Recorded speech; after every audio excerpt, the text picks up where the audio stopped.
Hello guys, welcome back to my YouTube channel. Sa hindi pa po nakakilala sa akin, ako po si Del Vlogs.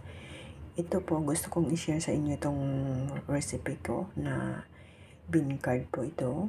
Steam po.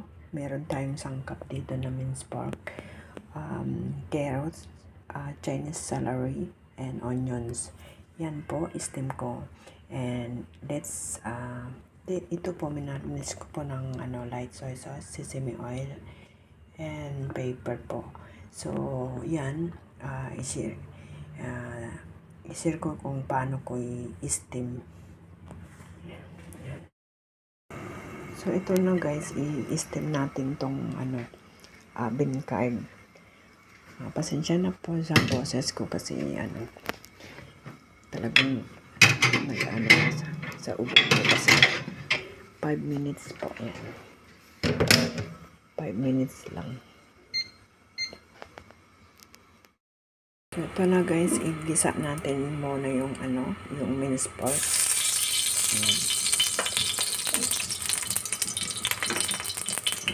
Meron tayong onion, salot, garlic,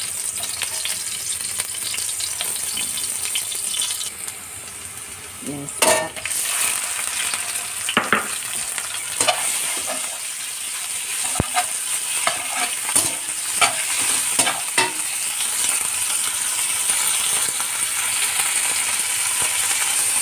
then ilagay natin yung carrot and celery, Chinese celery.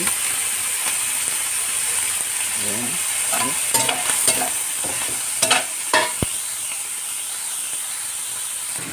So, ayan, templahin natin ng oyster sauce. And soy sauce. And dark sauce. Then, water. A little bit water. So, yan guys.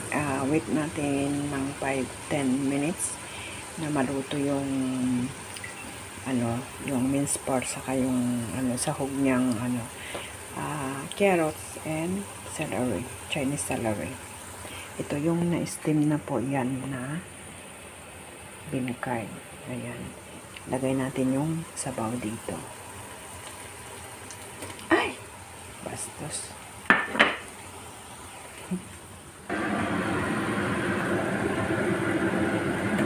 So, ayan guys, luto na yan. So, meron tayong cornstarch dito. Lagyan natin ng tubig. Pampalapot.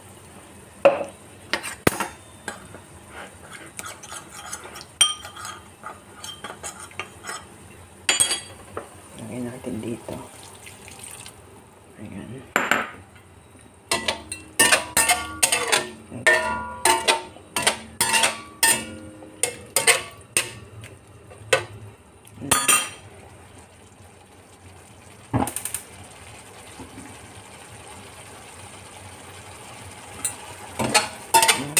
Okay na siya.